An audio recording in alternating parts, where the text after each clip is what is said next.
Hey, I'm golf broadcaster Matt Adams. The updated and expanded second edition of my book, The Golf Round I'll Never Forget, Golf's Biggest Stars Recall Their Finest Moments, is now available. Readers can expect to march with Arnie's Army at the 1960 U.S. Open, relive Jack Nicklaus's remarkable 1986 Masters win, and be amazed by the Tiger Slam. The Golf Round I'll Never Forget, Golf's Biggest Stars Recall Their Finest Moments. Pick it up where fine books are sold, including BarnesandNoble.com and Amazon.com.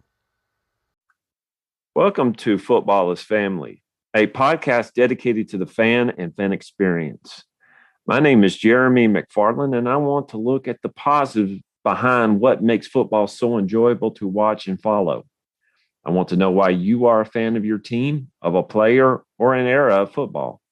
Whether the pros, college, or high school, I want to hear and share your stories and your love for the game.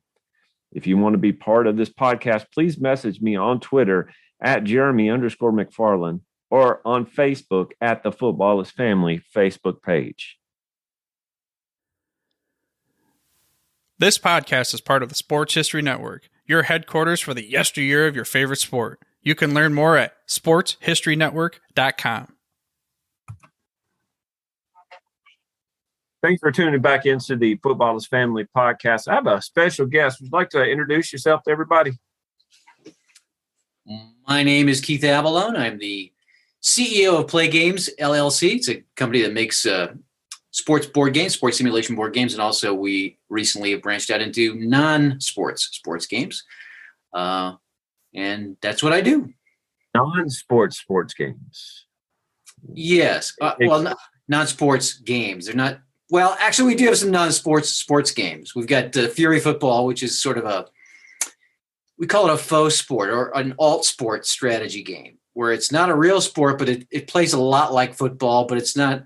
It's highly condensed. We also have Fury Hardball, which is another alt sport that is sort of a mashup of wiffle ball, baseball, and cricket in a very short, very condensed kind of delivery. So yes, we do have non-sport sports games. We also have non-sport games. Period. This is what I'm talking about. Where can you get wiffle ball, cricket to combine? You can't get it anywhere but here.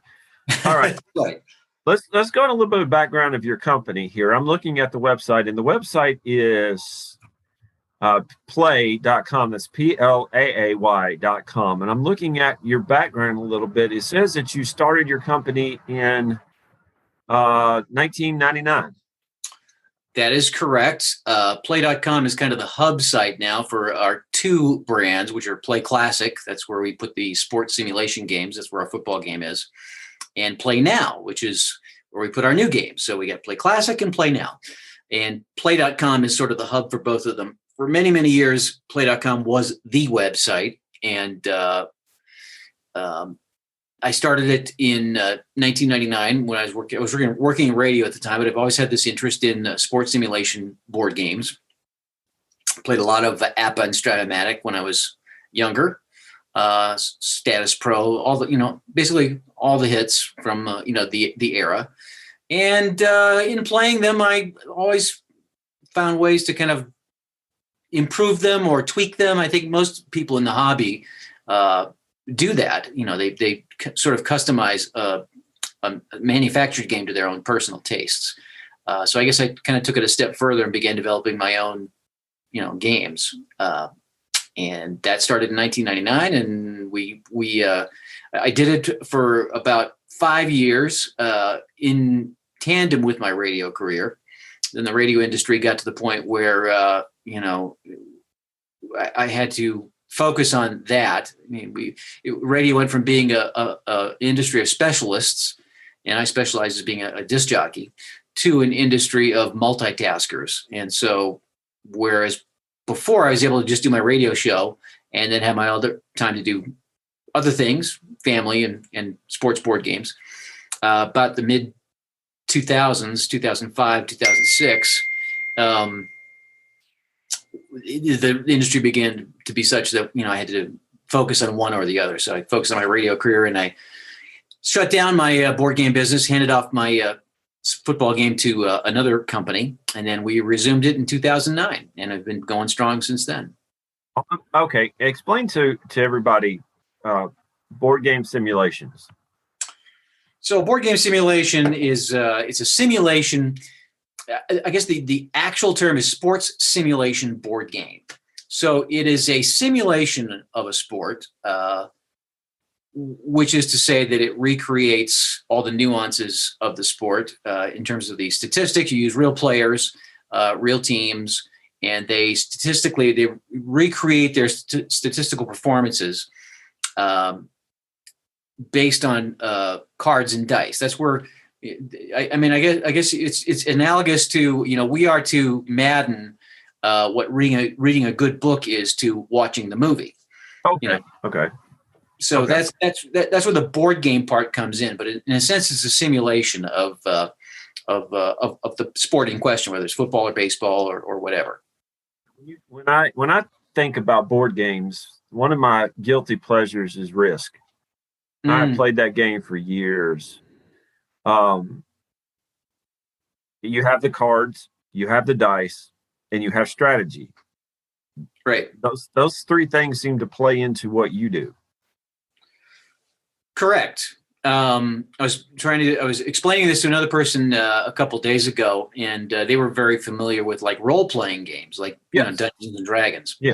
I made the comment that that's essentially what sports simulation board games are. They're role-playing games where you're playing the role of the coach of the team in question, or the manager if you're talking about baseball, or So basically, you just take a situation.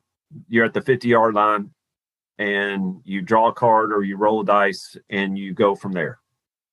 That would be, I think that'd be kind of a limited version of it. I mean, essentially you're recreating the entire game. If we're talking about football, you would take the Titans, I would take the Steelers, and we would decide who kicked off.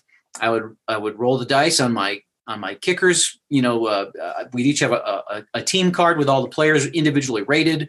I would kick off to you, and maybe the kick goes in the end zone for a touchback. Maybe your guy takes it out of the end zone, returns it for 25 yards. Maybe he returns it for a touchdown.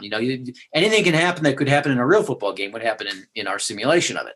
So let's say you got a 25-yard return or a 30-yard return out to the 32-yard line. And then you would be on offense, and I would be calling defense. You would choose from among 6 different offensive plays. We've kind of scaled it back so you don't have to be an X's and O's kind of guy to be able to play these games. There are football games out there where you have to choose like the X/25 right, on 3 type of play. Ours are branded in generic plays. We get inside run, outside run, screen pass, short pass, medium pass, and a long bomb. There's a trick play. And there are several other, there's quarterback sneak, there's, a Hail Mary pass, things like that. But essentially you'd choose, you'd call your play, and I would set my defense. And then I would announce what my defense is, and then you would reveal your play. So you're going to run Derrick Henry up the middle. I'm blitzing. We would then roll the dice, and it would tell us how many yards Henry got, or whether he lost yards with a good tackle on one of my linebackers shooting through to your line. It would recreate the actual game. It's like you're watching the game on TV, but instead the book is you're actually generating the results from the game itself. Oh, see, that's amazing. I like that. That's pretty neat. Now I'm looking at this. You have. And I'm on your screen right now. You have Roller Rumble, which is a roller derby game, which sounds awesome. Explain that to me. Well, Roller Rumble, do we still have Roller Rumble on our website? I thought we had taken that off. Roller Rumble is a game that we discontinued last year. I'm just looking at your history here. Okay, yes. Well, Roller Rumble was one of our original games, one of our early games. We developed that in 2001 and sold it for many, many years. We discontinued it last year. With the intent of reintroducing it on Play Now. It's going to go from Play Classic to Play Now. And we're going to kind of spiff it up for the 21st century so that because roller derby still is being played, but under much different trappings now than it used to be. Our roller derby game, the one I developed 20 years ago, it's based on the golden era of roller derby, which was to say the 1960s and 70s. And it recreates that sport as well. And of course, roller derby is not really a real sport, but our game treats it as if it were. And it does essentially the same thing. The players, play to their abilities. The better teams perform better, the better players perform better, and it also has all the dramatics, the antics of roller derby built into the game itself. As long as you got the hair and the helmets, oh, that'd be great. That's even. I've seen people with Dungeons and Dragons dress up as their character. Do you have people dress up as their characters? Have you ever had that?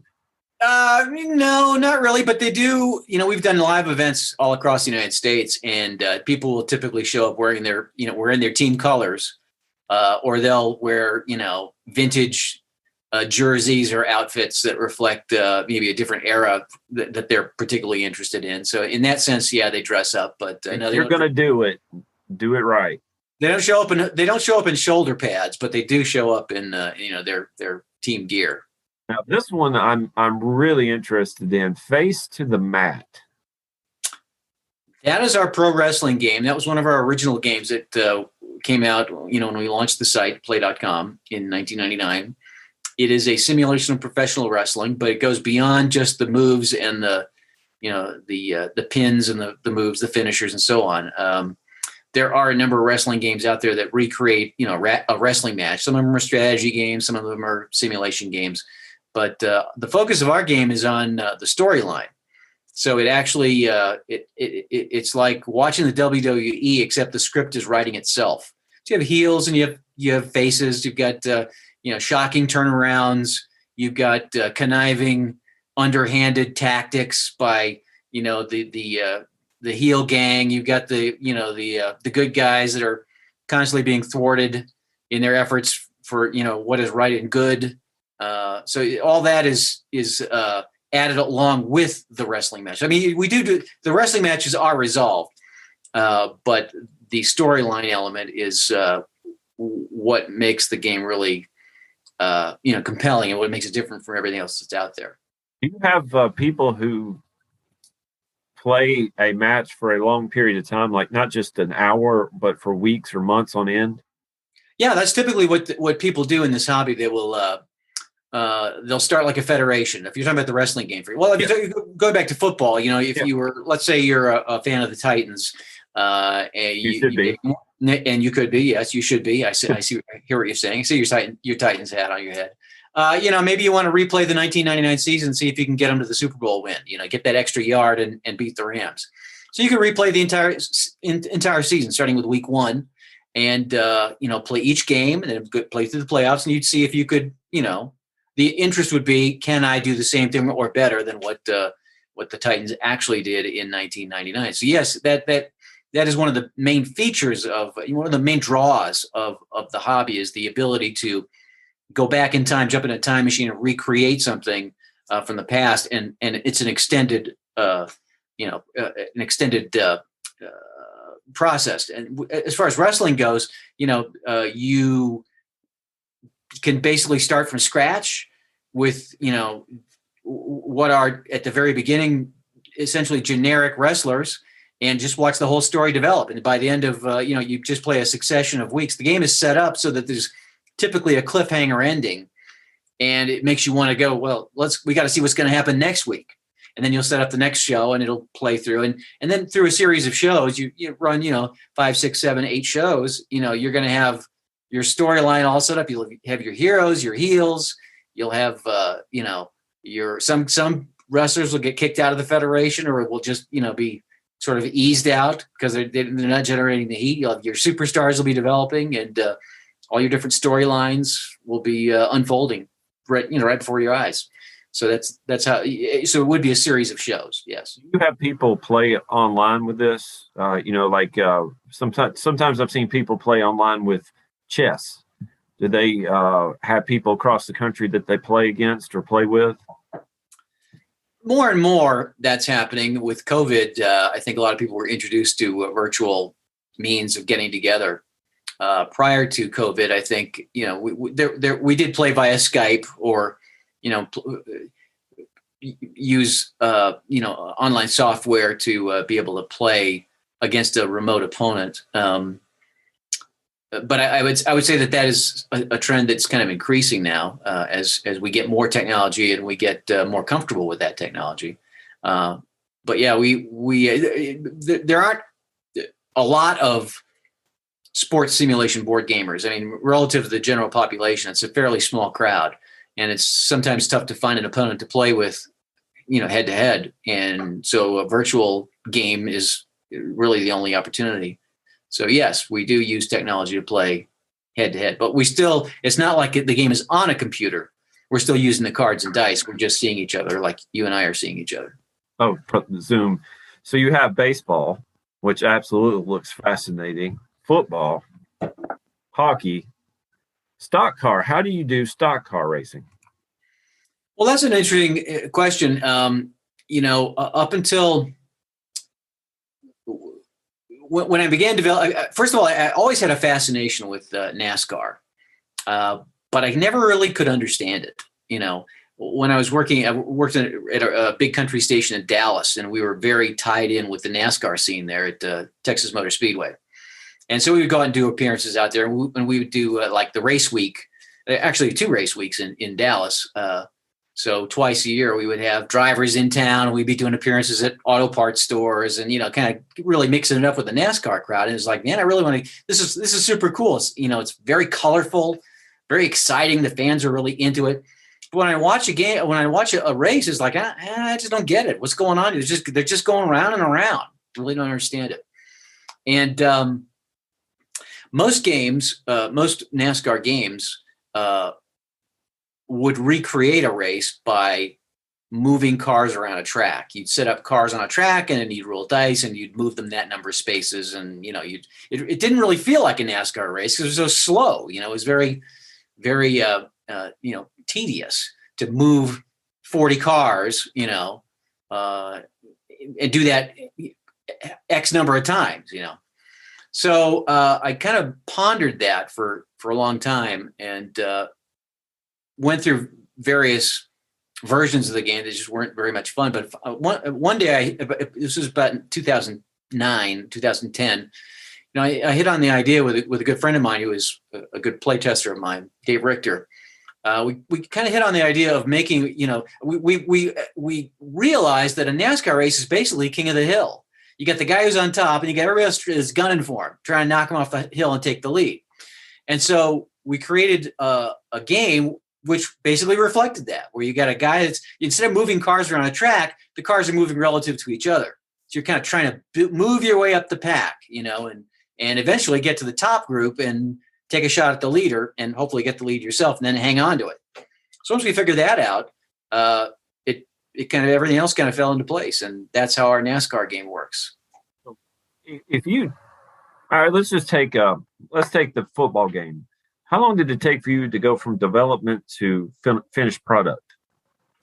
Well, the football game was many, many years. I started working on the football game in the late 1970s and had it essentially in the format that it's in right now by the late 1980s. So it was about a good 5 to 10 year development process.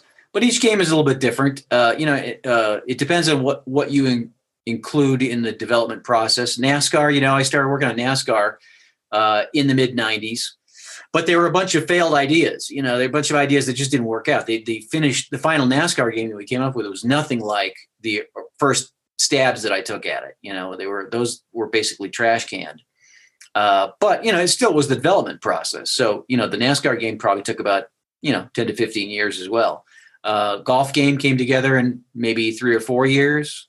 Hockey game was something that came together in, I'd say, 3 or 4 years. Baseball was about 10 years. So it varies, and the way I typically work from a design standpoint is, I'll get an idea, I'll work on it, I'll mess around with it. And then eventually, typically it will come to a place where it's like, oh, this doesn't work. Something's not right about this. And at that point, I'll just kind of take a bunch of notes and put it away until I get my great epiphany. Later, I'll think, what if I did this? And I'll get it out again and pick it up again. So, I might work on like baseball, for example. I started working on baseball in, I don't know, probably the late 90s, early 2000s, and got to a point, and then I set it aside, picked it back up again in 2009, and, finished the development of it. So it was, a good, I think, and it came out in 2013. So there's a 10-year span there, probably 10, 15 year span, but it wasn't 10, 15 years of solid work. It was, sporadic. Oh, okay. I just found one that I want to talk about. It just popped up here. The National Emergency Management Game. We have a problem, Mr. President. Well, now you're on the Play Now site, and as you can see, it's very different than the Play Classic site. It is very different. Wow.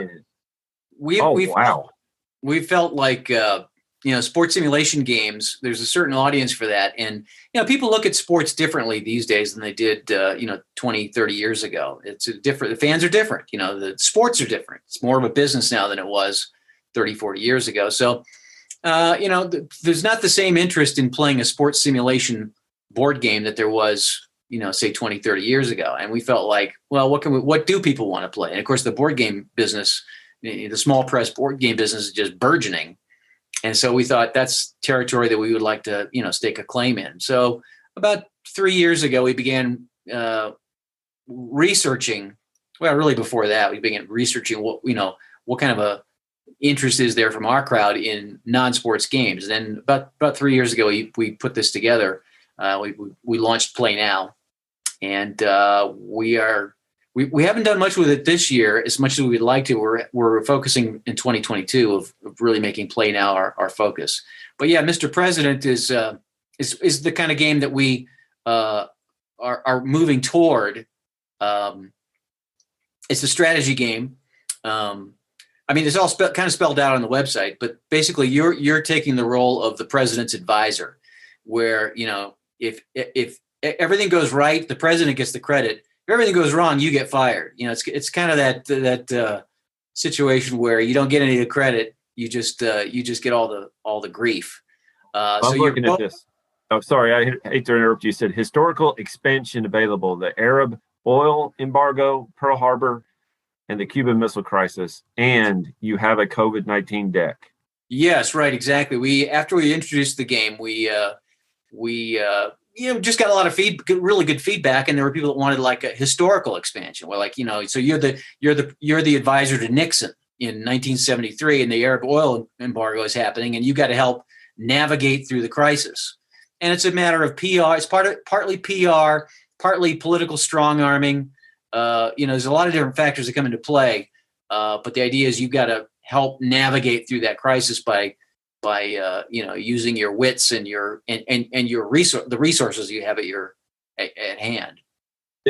Let's see if I can ask this the right way. Is the game like this organic in the sense that you start out brand new, and your choices, it grows with you? Not sure I'm understanding what you're saying. Okay. Historical expansions. We know what happened with the Cuban Missile Crisis, Pearl Harbor, and the Arab oil embargo. We know what happened with that. Can you change the outcomes in this game? No, the games don't really deal with the changing the outcomes. It assumes that if you fail, that you get fired and they'll bring somebody else in who can navigate it successfully. So the focus of the game is not on trying to keep the Soviets out of Cuba. The goal is not in trying to punish the Arabs for the oil embargo. The idea is there's this crisis going on, and it's the president's job to deal with it, and you're giving him advice as to what to do.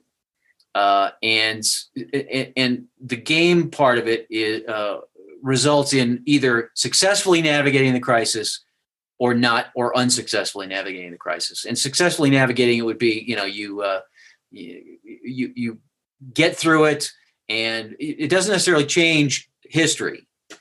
It simply, you simply are successful in essentially a PR sort of an aspect of it. The people respond favorably to the president. His approval ratings remain high despite the crisis.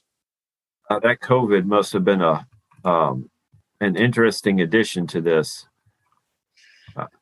It was. I mean, in fact, it was the first historical one that we put together. It just seemed to make sense. The game was released right in the height of COVID, and so it seemed to make sense that we would do that. We offered that's just a free download. kind of get people into the game. There's on your website at playnow.com/products/COVID/19/deck. It says hotspot, critical card, intense outbreak of new cases causes alarm. Man, I tell you what, you live through it, you understand what this type of game is all about. That's incredible.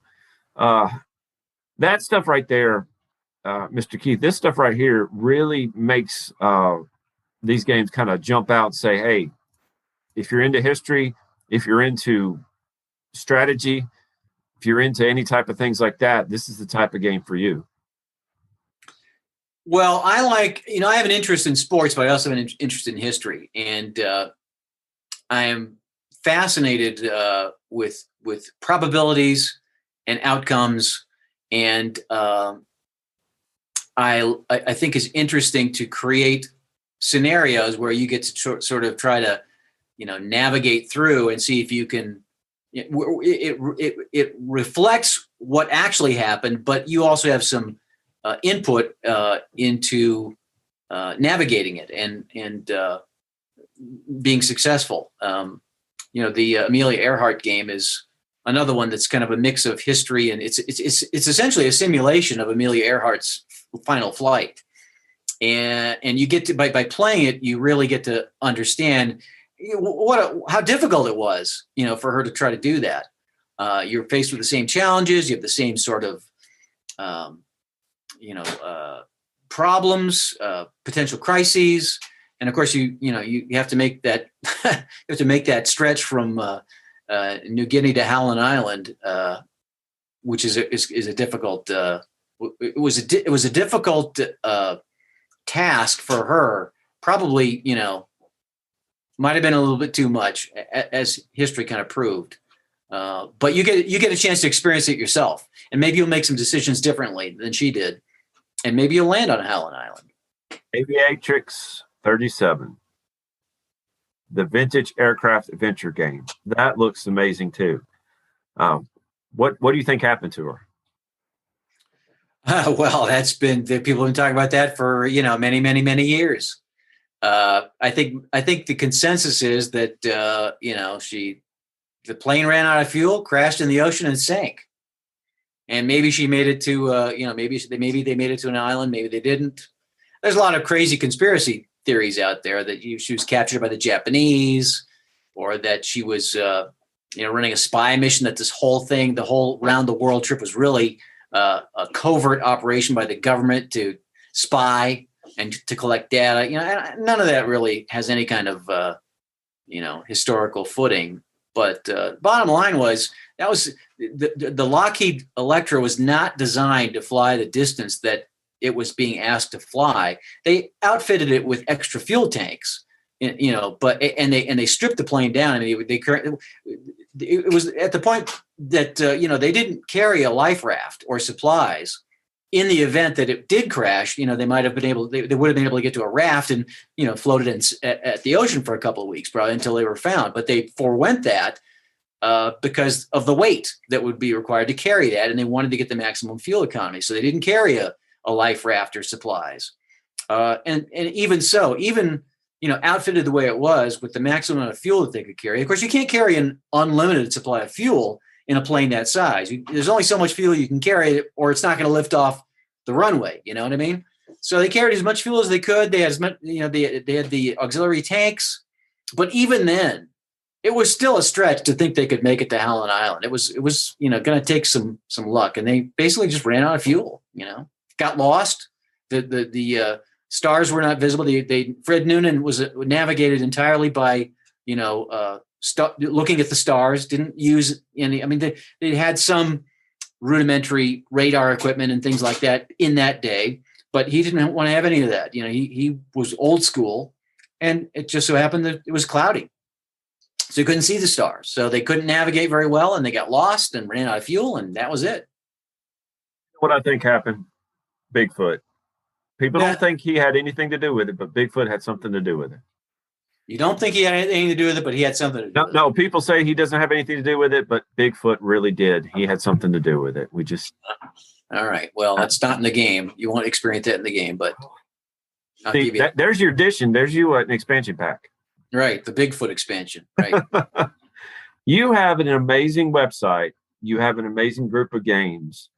Again, let's tell everybody where we can find these games.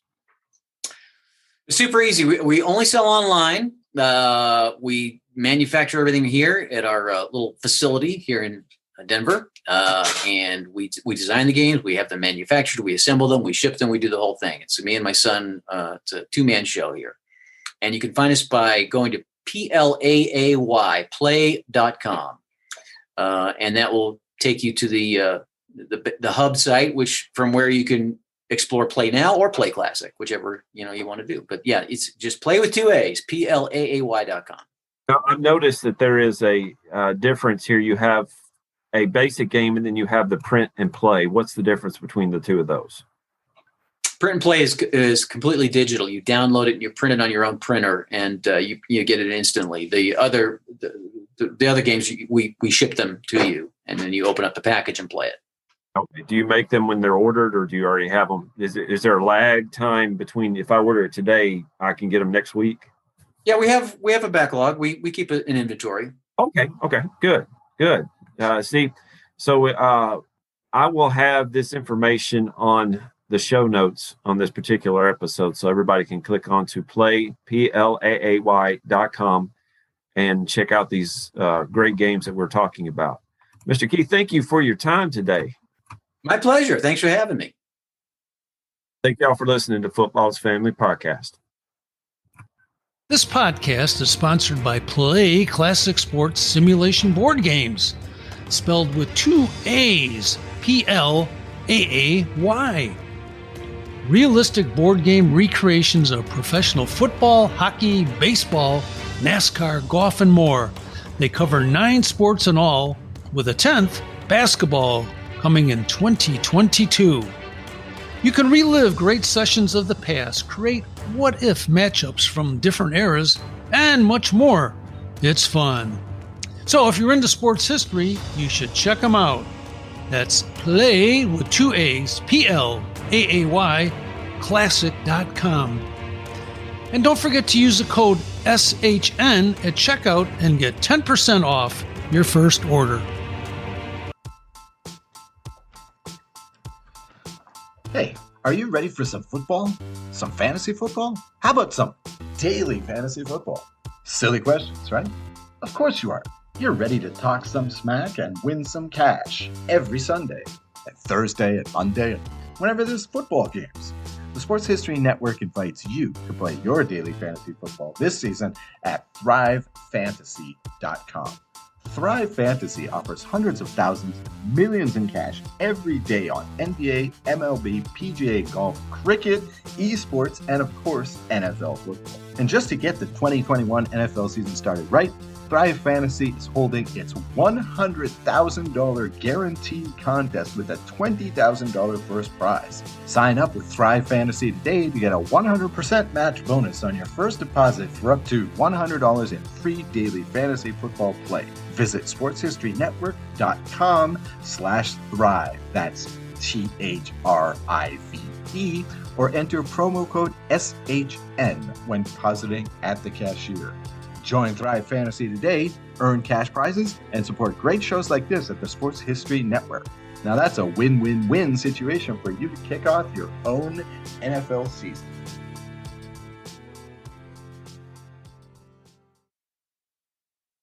At the Sports History Network, we're all about sports yesteryear, and so we're so pleased to introduce you to Row One, an online memorabilia gallery and shop that brings your sports history to life anywhere. The Row One gallery includes over 5,200 gorgeously reproduced prints of team posters, game program covers, game tickets, advertisements, and more in baseball, pro and college football, pro and college basketball, and more. And any gallery item may be printed in a variety of sizes on wood, metal, canvas, acrylic, or poster paper.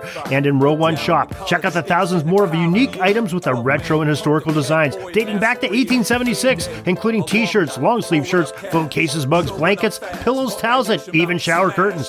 Go to sportshistorynetwork.com, ROW1, for access to the full Row 1 catalog and for gallery prints and gift items, plus get a 15% discount off all prints on the Row 1 Pictorum Gallery with coupon code SHN15. Follow the link on the show notes.